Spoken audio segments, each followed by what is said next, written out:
आप देख रहे हैं डार्क फाइल्स। तो चलिए बढ़ते हैं आज की इस कहानी की ओर। आज मौसम बड़ा सुहाना है। अनुज अपने दोस्तों के साथ गप्पे मारने में बिजी है। सब आज के मौसम का भरपूर मजा ले रहे हैं। तभी अचानक पीछे से आवाज आई, बेटा जल्दी आओ, तुम्हारी नानी जी का फोन आया है। रामू काका ने अनुज को आवाज दिया। अनुज अपनी नानी से बहुत प्यार करता था, इसलिए ये सुनते ही वो तुरंत अपने घर की ओर दौड़ा और अपनी नानी से बात करने के लिए रामू काका की तरफ बहुत ही उत्सुकता से देख रहा था। उसकी उत्सुकता को देखते हुए रामू काका ने उसे फोन दे दिया। दोनों फोन पर बातें करते हुए, नानी आप कैसे हैं? अनुज ने कहा, बेटा मैं तो अब बूढ़ी हो गई हूँ और बीमार भी। अब तो लगता है कि बस थोड़े दिन की ही मेहमान हूँ। नानी की ऐसी बातें सुनकर अनुज भावुक हो गया और उनसे मिलने की जिद करने लगा, मगर नानी ने उसके यहाँ आने से मना कर दिया और नानी ने उसे ये भी कहा कि वो भी गांव नहीं आएगा। अनुज एक 24 साल का नौजवान लड़का है और वो सब कुछ समझने लगा है। वो रामू काका से पूछता है कि आज से 14 साल पहले ऐसा क्या हुआ था उसके साथ जो वो कभी भी गांव नहीं जा सकता।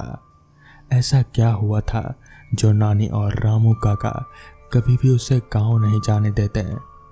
इस पर रामू काका ने कहा, जल्दी से खाना खा लो, हमें बाजार भी जाना है सामान लाने के लिए। रामू काका ने बात को काट दिया। अनुज अब रुकने वाला नहीं था। वो अपनी नानी से मिलना चाहता था। और ऐसा क्या है कि रामू काका और नानी कभी भी उसे गांव नहीं जाने देते हैं। इस राज को भी वो जानना चाहता था। ये सब राज जानने के लिए वो गांव जाने का योजना बनाता है। इसलिए उसने आज रात घर से निकलने की सोची।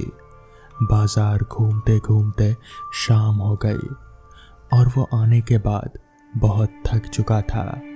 इस पर रामू काका ने कहा, बेटा मैं खाना बनाता हूँ, तब तक तुम नहा लो। ऐसा कहकर रामू काका खाना बनाने चले गए।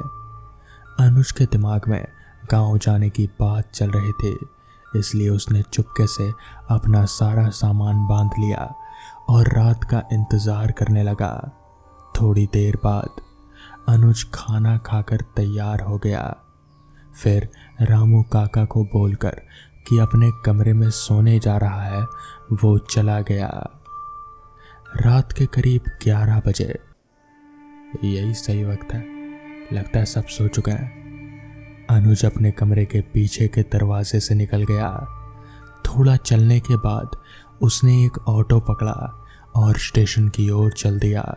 स्टेशन पहुंचने के बाद उसने पता किया कि कुछ ही देर में एक ट्रेन लोहरीगढ़ के लिए निकलने वाली है। तभी उसने अपने बचपन के दोस्त दीपक को फ़ोन किया। हेलो दीपक, मैं 3 घंटे में लोहरीगढ़ पहुंच जाऊंगा। तभी घबराते हुए दीपक ने कहा, क्या इस वक्त रात को? इससे पहले उनकी कुछ और बात हो पाती, फोन कट गई। अनुज ने कई बार दोबारा फोन लगाने की कोशिश की, मगर फोन नहीं लगा। ये सब अनुज को बड़ा अजीब लग रहा था। उसे समझ नहीं आ रहा था कि दीपक इतना घबराया हुआ क्यों है और दोबारा उसे फोन क्यों नहीं लग रहा। इन सबको अनदेखा करते हुए काउंटर पर टिकट लेने के लिए गया और उसने अधिकारी से लोहरीगढ़ का टिकट मांगा। लोहरीगढ़? अजीब से आवाज में कहते हुए उस रेलवे वाले ने टिकट दिया, मगर वो अधिकारी उसकी तरफ बहुत ही अजीब नज़रों से देख रहा था। अनुज को कुछ समझ नहीं आ रहा था कि लोहरीगढ़ का नाम लेते ही सबके भाव क्यों बदल जाते हैं। लेकिन तभी ट्रेन चलने लगी। वो ट्रेन की ओर तेजी से भागा और चढ़ गया। उसके बाद वो अपनी सीट पर बैठ गया। ट्रेन अब हवा से बातें करने लगी। ट्रेन के तेज चलते ही ठंडी ठंडी हवाएं चलने लगी जो बहुत ही सुहावनी थी। वो अब काफ़ी थक चुका था। अब उसे अंदाज़ा भी नहीं था कि उसके साथ क्या होने वाला है। वो मज़े में अपनी नानी से मिलने के चक्कर में आराम से बस जल्दी जल्दी लोहरीगढ़ पहुंच जाना चाहता था। ट्रेन की ठंडी हवा के चलते उसे पता ही नहीं चला कि कब उसकी आंख लग गई और वो अपने बचपन में खो गया, जहां गांव में वो अपने बचपन के दोस्तों के साथ खेला करता था। पास के गांव में मेला देखने जाता था। वहां वो सब खूब मज़े करते थे। कुछ तो ऐसा था जिसके कारण नानी और रामू काका ने उसे गांव में वापस जाने से मना ही कर दिया और रामू काका को उसे लेकर वापस शहर भेज दिया और फिर कभी भी गांव आने ही नहीं दिया। वो अपने बचपन में खोया ही था कि तभी अचानक ट्रेन रुकने लगी।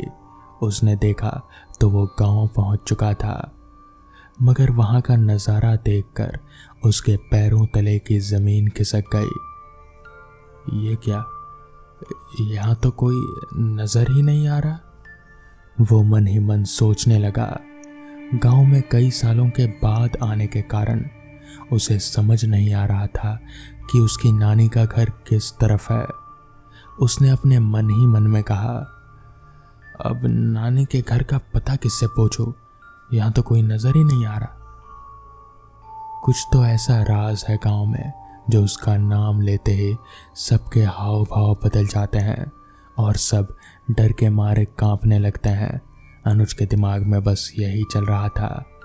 अनुज ने चारों तरफ देखा तो उसे एक रास्ता दिखा जो गांव की तरफ जा रहा था और वो उसी तरफ चल दिया। कुछ देर चलते चलते उसने महसूस किया कि चारों तरफ अजीब सी धुंध चढ़ने लगी है। ये सब उसे बड़ा अजीब सा लग रहा था और उसे कहीं ना कहीं थोड़ा डर भी लग रहा था। रात के करीब 2 बज रहे थे। चलते चलते वो एक चौराहे पर पहुंच गया। अब उसे समझ नहीं आ रहा था कि उसे किस ओर जाना है। तभी उसे एक परछाई नजर आई जो उसकी तरफ आ रही थी। वो जब उस परछाई के पास गया तो उसे लगा कि वो कोई औरत है जो उससे थोड़ी दूरी पर आकर रुक गई और उसे अजीब तरीके से देखने लगी। चारों तरफ अजीब सी धुंध चढ़ने के कारण वो उसका चेहरा नहीं देख पा रहा था। वो औरत एक टकटकी लगाकर बस अनुज को देखे ही जा रहे थे। अनुज अब थोड़ा घबराने लगा और उसने कपकपाती आवाज में कहा, कौन है वहाँ, क्या चाहिए? इतना कहते ही वो औरत उस धुंध में अचानक कहीं गायब सी हो गई। उसे कुछ समझ नहीं आ रहा था कि उसके साथ क्या हो रहा है। वो औरत कौन थी और अचानक गायब कहाँ हो गई? तभी अचानक किसी ने उसके कंधे पर हाथ रखा। वो घबराते हुए झटके से पीछे मुड़ा। दीपक, तुम? उसने एक राहत भरी सांस में कहा। अपने बचपन के दोस्त को देखकर उसके चेहरे पर हल्की मुस्कान आ गई। जल्दी चलो यहाँ से, घर चलकर बात करते हैं। उसकी बात को काटते हुए दीपक बोला। दीपक को ऐसे देखकर उसने दोबारा उससे कुछ नहीं कहा और वो चुपचाप उसके पीछे चल दिया। कुछ देर चलने के बाद वो दीपक के घर पहुंच गए। अंदर जाते ही दीपक ने दरवाज़ा जल्दी से बंद कर दिया। तुम यहाँ बैठो, मैं तुम्हारे लिए गर्म चाय बना कर लाता हूँ। ऐसा कहकर वो रसोई घर की तरफ चला गया। कौन थी वो औरत और इतनी रात को कहाँ घूम रही थी? अनुज इन सवालों से उलझा हुआ था। क्या हुआ अनुज, कुछ सोच रहे हो? पीछे से आवाज आई। उसने देखा तो दीपक चाय लेकर कमरे में आ चुका था। उसने उसे चाय दी और दोनों चाय पीने लगे। दीपक, मुझे गांव में कहीं भी कोई आदमी दिखाई नहीं दिया यार, और ये बात मुझे बड़ी अजीब सी लगी। मतलब एक भी आदमी नहीं। हाँ, माना रात हो चुकी थी, मगर एक भी आदमी नहीं। अनुज ने चाय पीते हुए कहा तो दीपक ने उसे बताया कि इस गांव में एक औरत की आत्मा है जो रात के वक्त गांव में घूमती है। कई लोगों ने उसे देखा है, इसलिए गांव के लोग रात 8 बजे के बाद घर से बाहर नहीं निकलते हैं। अनुज एक मॉडर्न शहरी लड़का है। वो भूत प्रेत की बातों में विश्वास नहीं करता। तो वो दीपक की बात को काटते हुए बोला, मुझे ये बताओ कि मेरी नानी का घर कहाँ है और कितनी दूर है यहाँ से? अब रात बहुत हो चुकी है और तुम बहुत थके हुए भी लग रहे हो। तुम ऊपर चौबारे में जाकर सो जाओ, कल सुबह हम तुम्हारी नानी जी के घर से मिलने चलेंगे। ऐसा कहकर दीपक अनुज को ऊपर के कमरे में छोड़ आया। अनुज को भी काफ़ी थकान महसूस हो रही थी, इसलिए वो चारपाई पर लेट गया। वो इतना थका हुआ था कि चारपाई पर लेटते ही उसे नींद आ गई। सुबह करीब 9 बजे उसके ऊपर सूरज की किरण पड़ी और फिर उसकी आंख खुल गई। वो उठा और गांव की ताज़ी हवा खाने के लिए खिड़की खोली तो उसकी नज़र सामने एक लड़की पर पड़ी। वो बहुत ही सुंदर थी। उसे देखते ही वो उसके ख्यालों में खो गया और उसकी तरफ देखता ही रहा। तभी लड़की की नज़र उस पर पड़ी और वो गुस्से से उसे देखने लगी। अनुज, जल्दी नीचे आओ, चाय बन गई है। दीपक ने आवाज़ लगाई। वो नीचे चला गया और दीपक उसे चाय देने लगा। चाय पीते हुए अनुज दीपक से पूछा, यार दीपक, ये जो सामने मकान में लड़की है वो कौन है? उसका नाम सोनाली है। वो भी तुम्हारी तरह छुट्टियों के दौरान अपनी मौसी के यहाँ घूमने आई है। मगर उसके बारे में क्या, कोई चक्कर वक्कर है क्या? दीपक ने कहा। इस पर अनुज ने शर्माते हुए कहा, अरे नहीं यार, मैं तो बस ऐसे ही पूछ रहा था। तभी उसे अपनी नानी की याद आई और उसने दीपक को वहाँ चलने को कहा। उसकी बात सुनकर दीपक ने कहा, ठीक है, तुम तैयार हो जाओ, हम फिर निकलते हैं। अनुज अपनी नानी से जल्दी ही मिलना चाहता था, इसलिए वो तुरंत ही तैयार हो गया। जिसके बाद अनुज और दीपक उसकी नानी से मिलने के लिए घर से निकल गए। रास्ते में उसकी नज़र एक हवेली पर पड़ी जो बहुत ही आलीशान थी। वो तब दीपक से हवेली के बारे में पूछता है, ये हवेली किसकी है? दीपक ने उसे बताया कि यह हवेली गांव के ज़मींदार पवन सिंह की थी। फिर वो दोनों आगे निकल जाते हैं और वहाँ से कुछ ही दूरी पर नानी जी का घर था। वो दोनों वहाँ पहुँचे और उन्होंने देखा कि एक बूढ़ी औरत चारपाई पर बीमार पड़ी हुई थी। उसकी हालत देखकर वो दोनों भावुक हो जाते हैं। अपनी नानी की ऐसी हालत देखकर उसकी आंखों में आंसू आ गए और वो धीरे से बोला, नानी। ये शब्द सुनकर नानी तुरंत ही उठी। उसने देखा कि कोई नौजवान है। तुम कौन हो बेटा? हल्के से नानी ने पूछा। मैं हूँ नानी, अनुज, उसने कहा। ये सुनकर नानी बहुत ही खुश हुई और उसने उन्हें अपने गले से लगा लिया। मगर अचानक नानी ने कहा, तुम यहाँ क्या लेने आए हो? तुम जल्दी से यहाँ से निकलो, इससे पहले कि कोई और मुसीबत आ जाए। तुम जाओ। मगर अनुज ने वहाँ से जाने से साफ इनकार कर दिया। वो कुछ दिन रुकने की जिद करने लगा।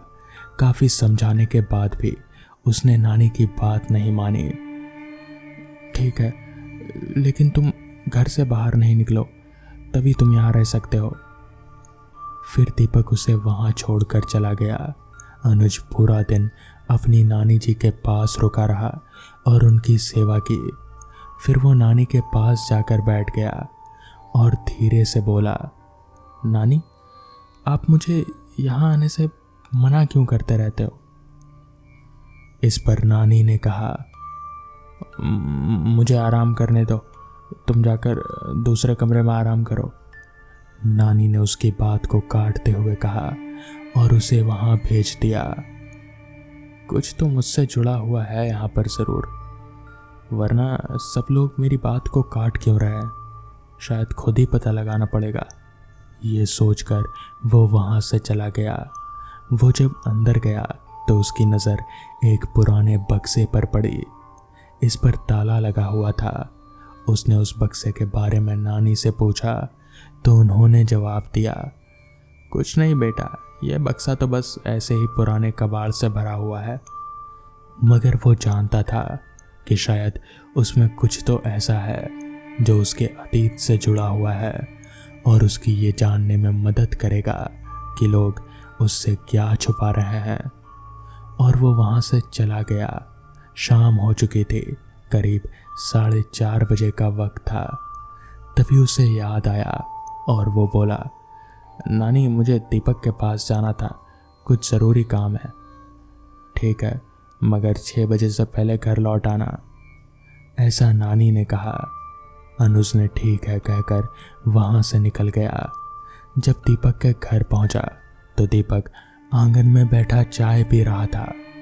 अनुज उसके पास जाकर बैठ गया और अनुज ने उससे पूछा, देख भाई, मैं तुझे अपना सबसे अच्छा दोस्त मानता हूँ और तू ही है जिस पर मैं पूरा विश्वास करता हूँ, और मैं चाहता हूँ कि तू मुझे सच बताए। आखिर 14 साल पहले ऐसा क्या हुआ था कि मेरा गांव आना ही बंद हो गया। ना तो नानी ने मुझे कभी बुलाया और ना ही वहाँ रामू काका ने मुझे यहाँ कभी भेजा। आखिर ऐसा हुआ क्या था?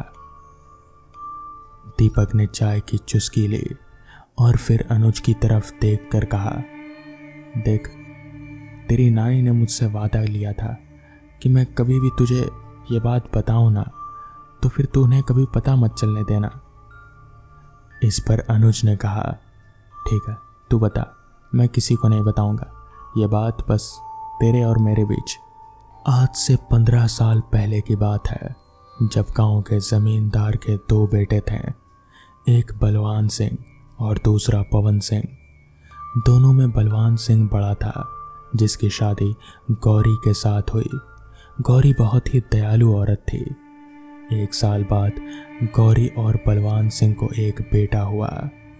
बेटा बहुत ही सुंदर और स्वस्थ था, लेकिन जमींदार का दूसरा बेटा बहुत ही लालची था और वो अकेले ही सारी ज़मीन और हवेली हड़पना चाहता था।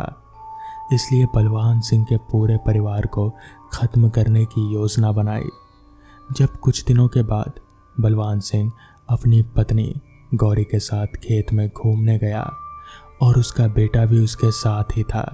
चलते चलते वो उनकी बातों में बहुत ही व्यस्त हो गया कि अचानक किसी ने पीछे से ज़ोर से बलवान सिंह के सर पर डंडे से वार किया। इतने तेज वार से उसका सिर फट गया और चोट गहरी होने की वजह से उसकी वहीं मौत हो गई। जब गौरी ने देखा तो पीछे कोई और नहीं बल्कि पवन सिंह और उसके आदमी थे। ऐसी हालत में गौरी को कुछ भी समझ नहीं आ रहा था कि वो क्या करे। वो ज़ोर से गांव की ओर दौड़ी, मगर पवन सिंह के आदमियों ने उसका पीछा किया। भागते भागते उसका पैर फिसल गया और उसका बेटा उसके पास से एक नदी में जाकर गिर गया। नदी का बहाव बहुत ही तेज था। पवन सिंह के आदमियों ने गौरी को पकड़ लिया। वो अपनी ज़िंदगी की भीख मांगने लगी, मगर किसी ने भी उसकी एक नहीं सुनी और उसके सिर पर डंडे से वार करके उसे भी मार दिया। उसके बाद पवन सिंह के आदमियों ने कहा, उस बच्चे का क्या करना है, वो तो सब कुछ देख लिया है। तो इस पर पवन सिंह ने कहा, वो अपने आप ही मर जाएगा, नदी का बहाव बहुत ज़्यादा है, वो बह गया होगा कहीं, तुम जल्दी करो, इन लाशों को दफना दो। दोनों को दफनाकर वो लोग घर आ गए। 2-3 दिन तो सब कुछ ठीक था, मगर उसके बाद गांव में अगर रात को कोई घर से बाहर निकलता तो गौरी की आत्मा उसे मार देती। और फिर उसके बाद पवन सिंह और उसके परिवार को भी ख़त्म कर दिया गया। उनकी मौत तो रातों रात ही हो गई।